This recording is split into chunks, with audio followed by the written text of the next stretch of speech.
You're listening to The Streaming Wars, the podcast that discusses all of the latest happenings regarding your favorite streaming services.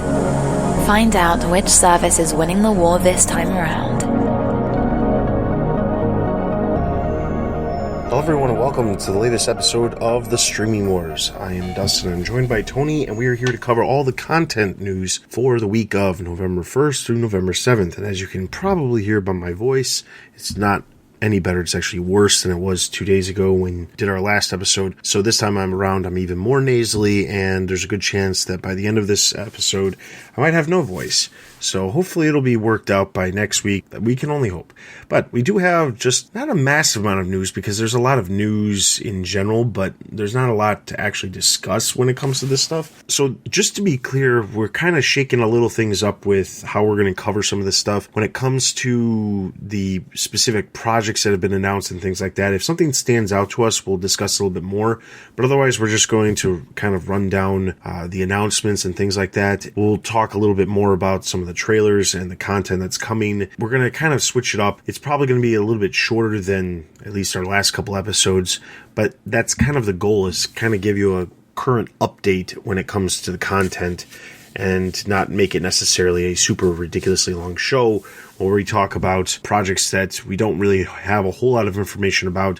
We just have bare bones at this point. So with that being said, first off, jumping over to Netflix, there's a horror property from Boom Studios that is going to be over at Netflix. They paid for the feature film rights for a book called The Unsound, and this is based off of a graphic novel by Cullen Bunn. And Shazam director David Sandberg is going to be returning to the horror genre, where he previously helmed Lights Out and Annabelle Creation, and he's going to be directing this film for Netflix. Netflix paying for the rights means it will in fact be made. It's not a project that's going to sit in development for a very long period of time, so there's that. Outside of that Netflix news, we don't have any other Netflix projects that have been announced because it's been kind of a slow week because it's the middle of the month. So, jumping over to Prime Video, there's a couple of things. First up, Amazon has set their first holiday special with Casey Musgraves as the host. This is going to be the Casey Musgraves Christmas show, which will debut over on Prime Video. And if you don't know who Casey Musgraves is, she's a very famous country music artist. Yes, exactly. And she's going to have a bunch of guests that are also going to appear on the show that are outside the realm of country music. So if you're not, you don't like country music, there will be plenty of other people that will be involved. Zoe Deschanel, Lana Del Rey, Camila Cabello, James Corden will be there, Kendall Jenner, the Radio City Rockettes. So there's going to be a lot of other people that will be involved in the project as well. This is going to stream the day after Thanksgiving on November 29th. Do we know what it kind of is, she's a singer. Is it singing? Is it like a musical? Just quickly, do you know what it's about? Because I can't figure out what it's about. Yeah, so I think it's most likely, so typically my understanding, and this is just based off of the trailer that I saw for it, which they released a trailer the same day that they released the announcement that this special was happening. Based off the trailer, based off the description that came obviously from a press release that came from Amazon, it seems as if the intent is she's the host, she'll have songs that she'll sing, her other guests will appear and sing songs as well. The entire special is narrated because they made a mention that that there's a narrator for the special.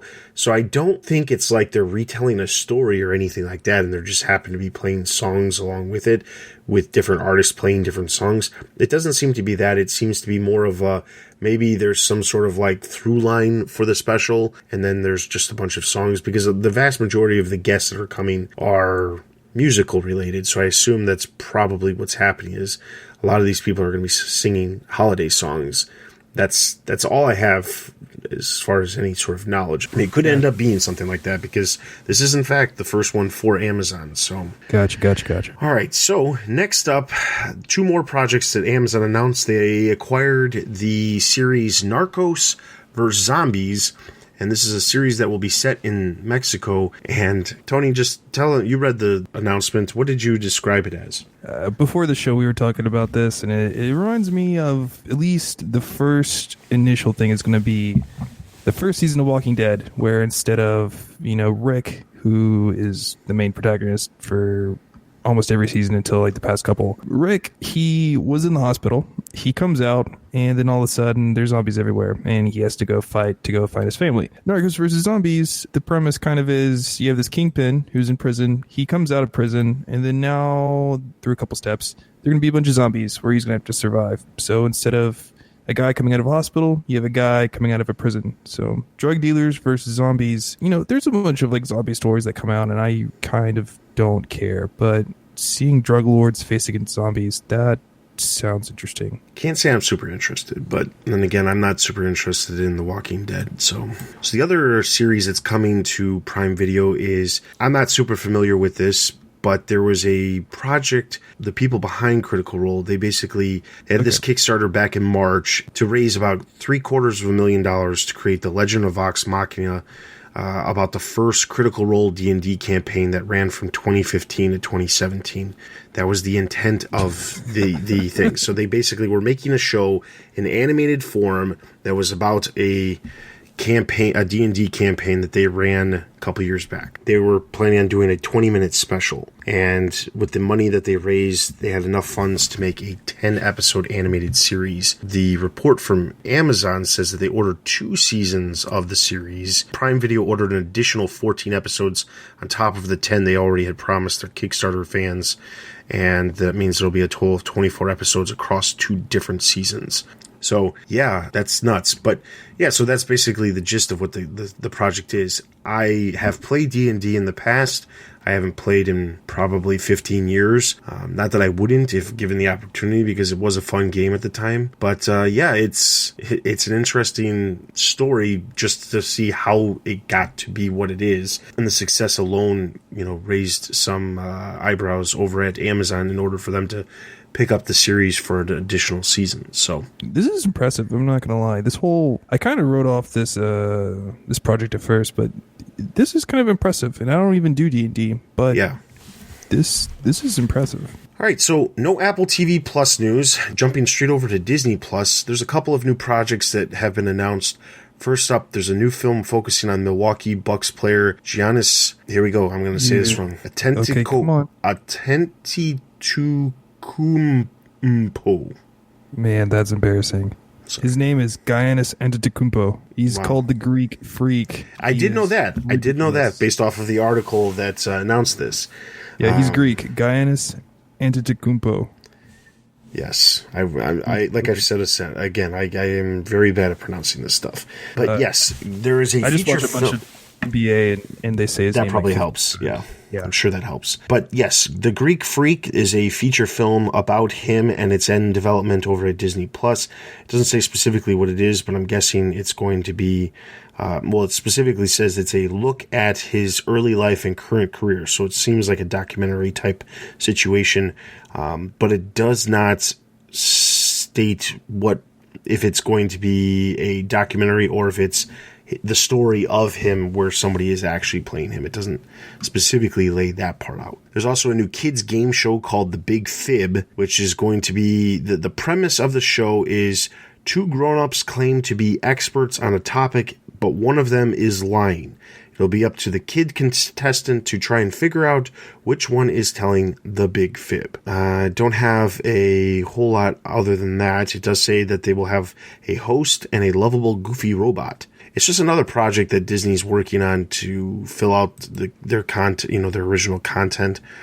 The other content that has been in talks is over at Discussing Film. They revealed that there was a couple of specific film franchises that Disney has in their library that supposedly Disney was working on some way of either rebooting the films, converting it over to a television series, or doing just something different with the existing franchise. One of them is The Mighty Ducks. the Mighty Ducks films from the 90s, where you had the Mighty Ducks, D2, the Mighty Ducks, and then I don't even remember what the third one was, but there was 3 of them. And the original film released in 1992.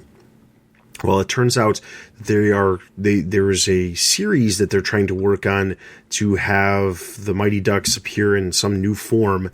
And the premise behind the series is that it will focus on a 13-year-old boy that gets kicked off the junior division Mighty Ducks team. His mom decides to start their own team, finding players, a coach, and a place to play. The original film focused on reckless lawyer Gordon Bombay, who, after getting arrested for drunk driving, he has to coach a kids hockey team for community service. Wait, isn't that the plot of Sandlot? The new series. Yes, they have to play. Blah, blah, blah. Yeah, but yes. So this is the idea. No word outside of this article. Disney hasn't officially announced it. While the Big Fib and the other basketball film that I mentioned earlier, both of those have been officially announced. So this one is still in works, but it says that production is eyed to begin in February. And again, Disney has to keep creating content. They can't just stop making content. So even though the service is about to launch just next week, they have a slew of content already lined up, and we have this massive slate of Marvel stuff, and there's 3 different Star Wars shows, and there's a ton of other content. They got to keep going because, as we know with these streaming services, content is king, and you've got to have content. So if you don't have new content to draw people in, you can't just rely on the back library or the back catalog of content that you have. You have to keep having new content, as Netflix is constantly saying. So that's what here's a good question. This is just kind of off topic, but is there any Disney franchise that you can think of that you remember from a kid or just at all that you would like to see either reimagined in some way, whether it be film or TV series? So I have an interesting childhood. I grew up for a good part of my childhood with my grandparents, and we didn't really watch many Disney shows. I watched a bunch of old people shows. It's why I like Star Wars so much, is because it was the only thing that I kind of related to, because all the other stuff I watched was either like news, daytime news, or junk that I just didn't like.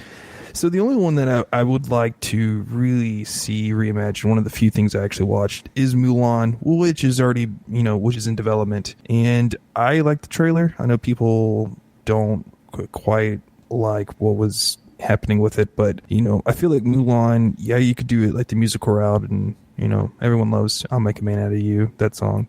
But I could see it being a pretty good, like, realistic, gritty show. I mean, I feel like the plot could go either way. That's the only one I'm looking forward to. But once again, I didn't really grow up with Disney shows or Pixar. Like, I'm one of the few of my generation who doesn't like Toy Story. So yeah, I'm gonna get 8 mil, and that's fine. But yeah, I don't. Yeah, that's probably the wrong question to ask me. Well, still a question. Yeah. But so if I was to think of anything, there's only a couple of projects out there that I remember very distinctly being Disney when I was a kid. One of them was Gargoyles. It was around the same time of like Batman the Animated Series, X-Men the Animated Series, Spider-Man the Animated Series, where it told a very good story that, kept going. It didn't just end after the end of the episode like so many other cartoons, especially nowadays. There's a continuous story. And Gargoyles, I think it only lasted about 2 seasons, but it was very good. And one of the creators of Gargoyles is actually one of the people behind the current TV show Young Justice, which airs exclusively over on DC Universe and other streaming service. So that would be an interesting project if they went that route. I think that another project that could be interesting, there's a lot of animated cartoons that I enjoyed as a kid, like a thing I feel like could easily be brought back. One of them was Doug, and another one was, there's a show called Recess. And wow, man, you're just quoting a bunch of old stuff now. Wow. Yeah. I haven't heard that stuff in a while. I remember Recess because the premise was really cool. Like, these kids, they go to recess and it's like a whole other world. It was just a cool idea. And I think that there's other shows that are in the same vein. Phineas and Ferb, which is a newer show in comparison, Kim Possible. It came out like 10 years later, but like those shows are in the same kind of vein. But it's like, I hope that Disney, like, there's more opportunities for some of these like cartoons that are more all ages instead of just being geared towards like a lot of stuff. In my personal opinion, the stuff that you watch on Cartoon Network comes across as it's very geared for a very specific audience. While there are some shows that can be meant for, multiple age groups, most shows are geared very much towards a specific age range. I'm hoping that with the launch of Disney Plus and them hoping to get content created for the multiple 4 quadrants of viewers, that we see more projects, especially animated stuff, that can be it can be absorbed by multiple different people. So I think the only Disney property is really a Lucasfilm property is Star Wars Clone Wars, which came out on Cartoon Network. It was supposed to really be for kids, but it got adopted by adults, and it's a great series. It's very deep, darker than it probably should be for a kid show. But I know that that's one that people have really clamored for. Another cartoon, which isn't Disney, is like Young Justice, which is on the DC universe. But those are the only 2 cartoons of recent knowledge that aren't from Adult Swim that both kids and adults can relate to. So that is all the Disney Plus news. There was no HBO Max news, not surprising since we had so much of it announced last week. Moving over to other services, there is, as usual, a slew of new projects announced for Quibi, because we seem to every single week have a massive amount of stuff that gets announced for Quibi, because Quibi they really want to stay in the news. So they are announcing series all the time. Funny story about Quibi, their Twitter account put out this poll either today or yesterday that basically said which of these 3 shows are not something that's going to be on Quibi. One of them was a very crazy named show, and 2 of them were ones I knew had already been announced. So the vast majority of people who are obviously following the Quibi account voted for the correct one, but then they followed up the poll after it ended by saying, oh, wait, actually, it's a trick question because all 3 of them are, and then they announced this other series. That series happened to be a series called Rapper Warrior Ninja, and it's coming from comedian Eric Andre. That's coming. There's a horror series starring Anna Sophia Robb called Emma. There is a all-female practical joke series starring Cara Delevingne, and she's going to be hosting and executive producing it. There is a middle school comedy that's coming from the same team that previously was heading up the American Vandal series over at Netflix. There's a fashion crime drama series called Last Looks, and then there's a project that will be a documentary series focusing on the Donald Sterling scandal. So out of all these projects, do you have anything to say about any of them? The Donald Sterling one. I watch a bunch of NBA games, and this was a crazy story that happened. So essentially, you have this owner of the LA Clippers, which right now is owned by Steve Ballmer. There's a bunch of energy. They just signed 2 great talents. They're up and comers, But at the time, they sucked. They've always been the second tier, really third tier NBA franchise. Second fiddle to the LA Lakers, which has always had these big stars and glitz and glamour and stuff like that. So you had Donald Sterling, who was the owner, and he was an old guy, and it was leaked to TMZ, and then there was another recording where he said a bunch of racist comments, some that I'm not going to say on the air, but the whole point was essentially he's telling somebody like not to bring black people to games, and it was very racist to African Americans and players and stuff like that. And there's a bunch of backlash. If you don't know the NBA, I can't give you like a specific number, but a large number of the players are African American, and so this obviously didn't play well with them. So the NBA essentially, they basically booted him out, sold the franchise kind of without his permission to Steve Ballmer. The proceeds went to a trust that was, owned by his wife. He didn't get, it seems, I can do more research, but it seems like he didn't, get any direct money from that. But yeah, they basically forced an owner out, which by itself is also just a crazy story, kicking out an owner of a major sports franchise. So you have this very racist comment by this guy. You have the NBA trying to kick him out, who did kick him out, and all this happened within the course of like a few weeks. So it's a crazy story. Now, I think that documentary is going to be very compelling and awesome, I think, possibly. However, I don't know how they're going to do that on Quibi, which is supposed to be like, 10-minute segments, something like that. I don't know how you're going to tell a story like this broken up in short form content. Long form content, I could see this being like a great Netflix 1 hour, 1 hour 30-minute special. I don't know how they're gonna do with Quibi. That's my one question about this. Yeah, I mean, there's a lot of different projects. Like for certain ones, like the Practical Joke series or a comedy series, I could easily see those being smaller. But when it comes to documentary, chopping up into segments, there are certain documentary series that have appeared on Netflix that are 10-episode, hour-long episodes. And I watched the first episode and I think to myself, this is going to be way too long. I can't watch this. There's just no way I'm going to be able to get into this and watch this for 10 hours. And while it's a much less time commitment, because if it was a documentary that, let's say, was 2.5 hours long or 2 hours long or something like that, you're looking at 12 episodes. It's still the same amount of count. So you could be committing, hypothetically, if you are a subscriber and you're watching this as it's being released, you could be watching this for like 12 weeks if they're releasing it one per week. Like I assume they're probably going to, based off of what they've been talking about doing. It doesn't make any sense to release them, one a day for 12 days straight. I don't know what would be the point of that. It would kind of go against the entire intent of what they're trying to accomplish with these 10-minute segments. So the only thing I can think is that's what they're going to do, but I just don't, personally, I just think it is, some of this stuff that they've announced could work, some of it can't, in my mind. But I also understand that they're supposed to try to be, they're trying to reinvent media and how it can be consumed. Knowing that they're looking for these 10-minute segments or less, it could be something that we're just not seeing, but somehow they have seen, and that's how they're going to make it work. That's the only thing I can think of. All right, so the last bit of service news, other services, is we jump over to Hulu. Now, conveniently, today was the day that Disney, the Walt Disney Company, actually released their end-of-year fiscal earnings report as well as Q4. And when they did this, it was on an investor call, and the investors were able to ask a number of questions. Interestingly, a number of the questions that popped up were related to the streaming services, specifically Disney Plus, which, like I said earlier, is launching next week. We have Hulu and ESPN Plus as well. And while they're putting a lot of money into Disney Plus right now, that money they'll eventually see returns for down the line, but not immediately.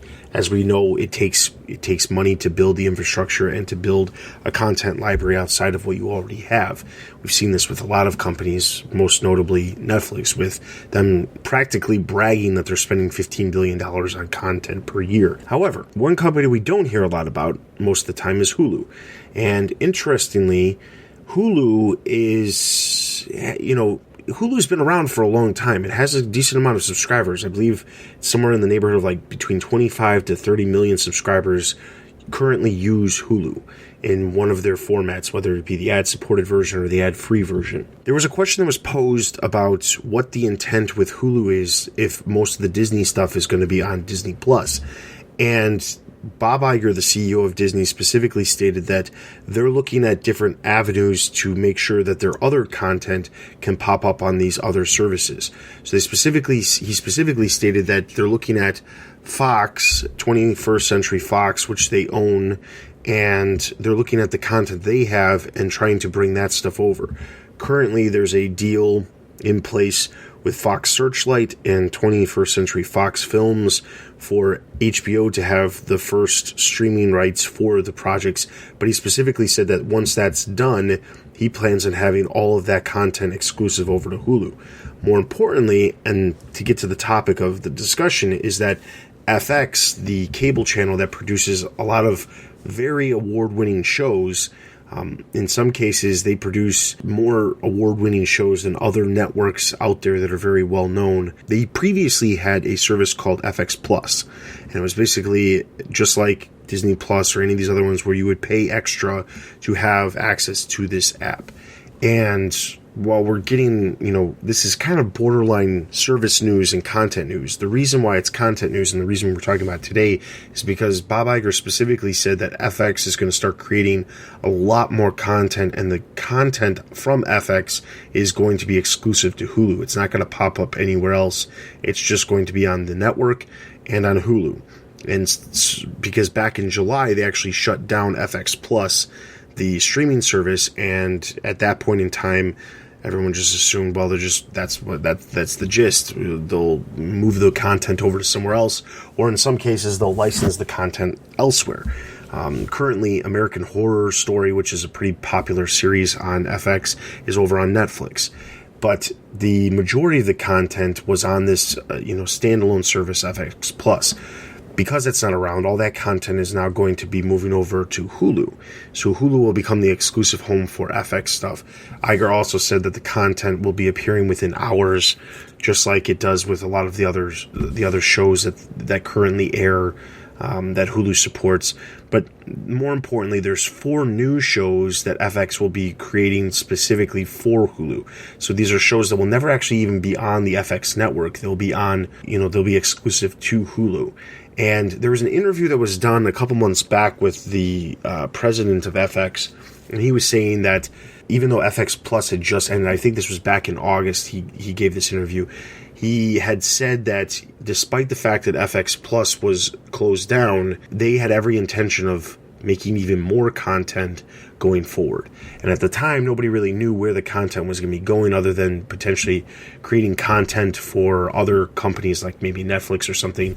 But now that Disney is very focused on the streaming side of it and making Hulu, ESPN Plus, and Disney Plus one really massive bundle that a lot of people can get and absorb, they want all of their content for all of the brands that they own on their exclusive services.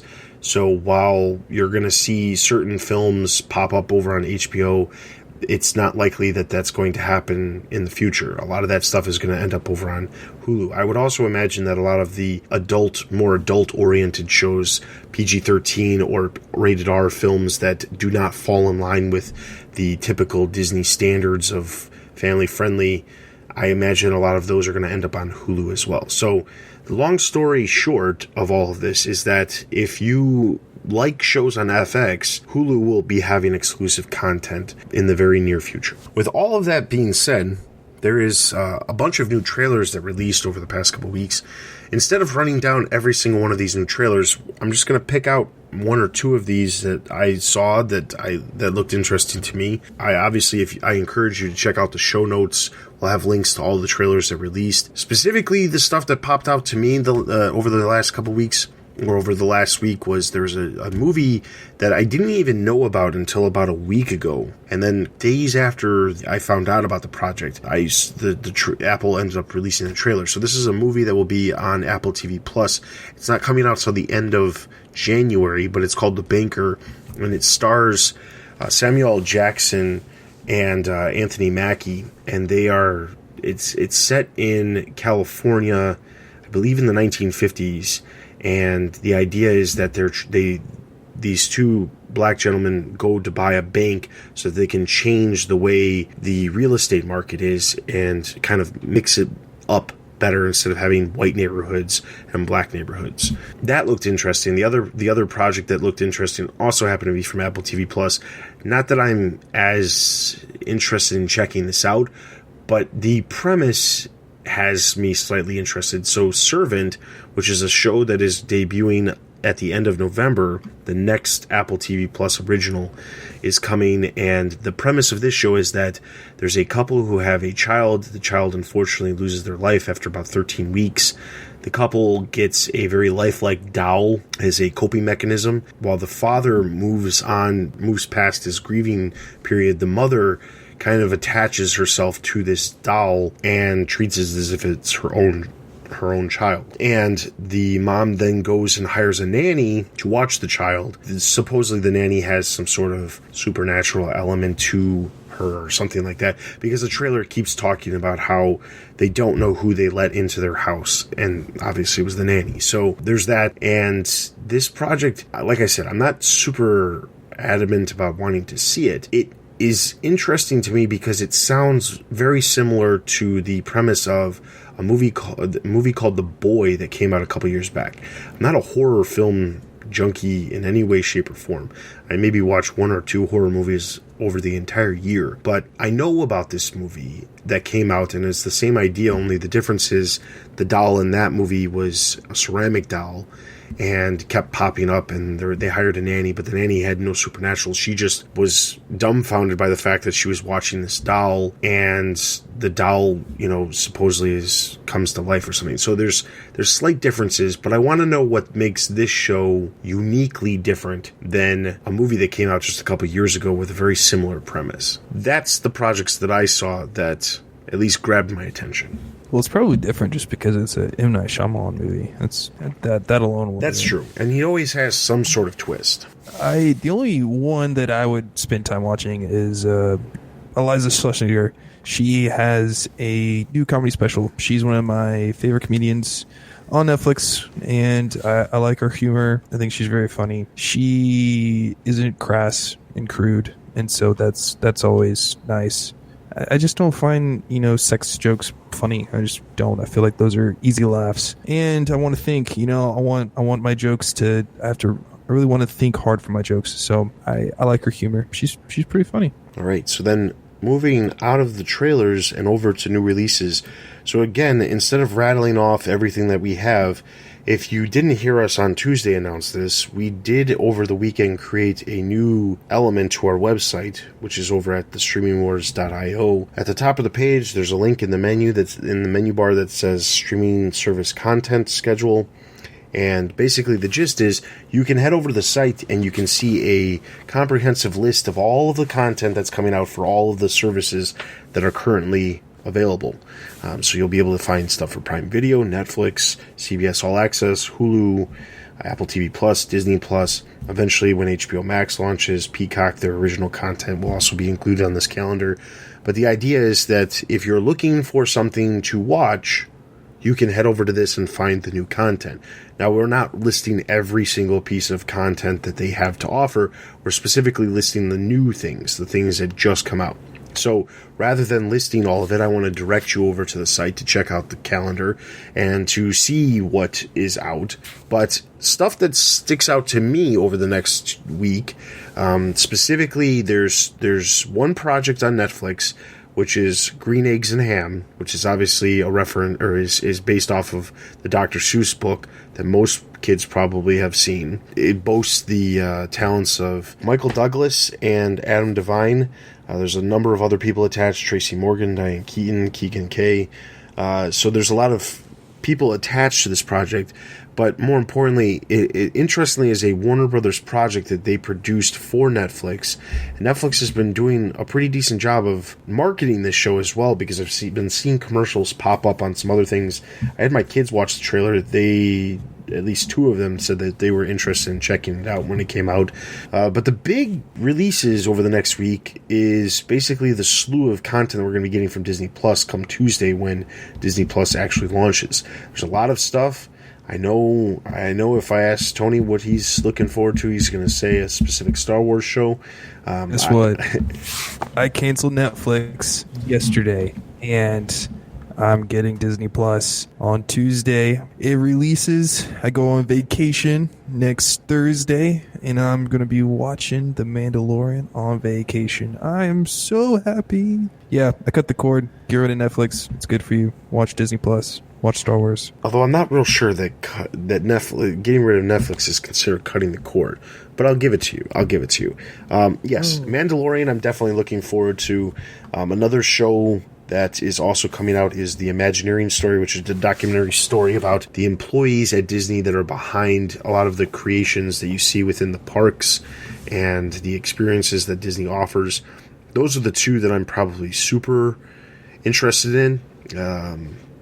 Obviously, you can't binge watch all of them because that's not how they're going to be releasing, but I still think they're going to be really great, and I'm looking forward to them. So, all right, so with all of that being said, this is a little bit shorter as usual, but I think that this is a better runtime. So I hope that you appreciate this shorter episode in our new format as we work out the kinks of things. And if you have any questions, comments, concerns, or things you'd like us to talk about, you can always send us an email at thestreamingwars@gmail.com.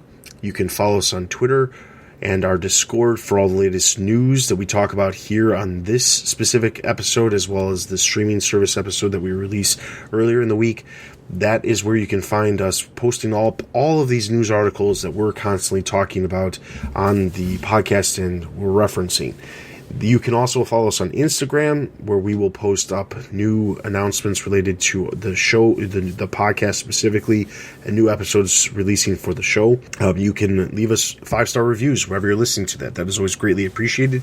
And if you feel as if the show is not warranted a 5-star review, I would ask that you send us an email and explain what would make it a 5-star review or why. We'll take a 4-star review. Well, yeah, we'll take a 4-star review, but I'd still like to know what we could do better to make it a 5-star review. So take the time to send us an email, and that way we have a little bit better understanding of what our listeners are looking for. Also, on top of that, you can find these episodes available all over on all podcast platforms, as well as over on YouTube, so you can take a look at that. And like I said earlier, if you have any questions, comments, or concerns, or topics you'd like us to discuss, you can send us an email at thestreamingwars@gmail.com. For Tony and myself, this has been The Streaming Wars. We'll see you guys next time. Thanks for listening to The Streaming Wars. Check us out on Twitter and Instagram. Also, consider supporting us on Patreon. Links can be found at thestreamingwars.io.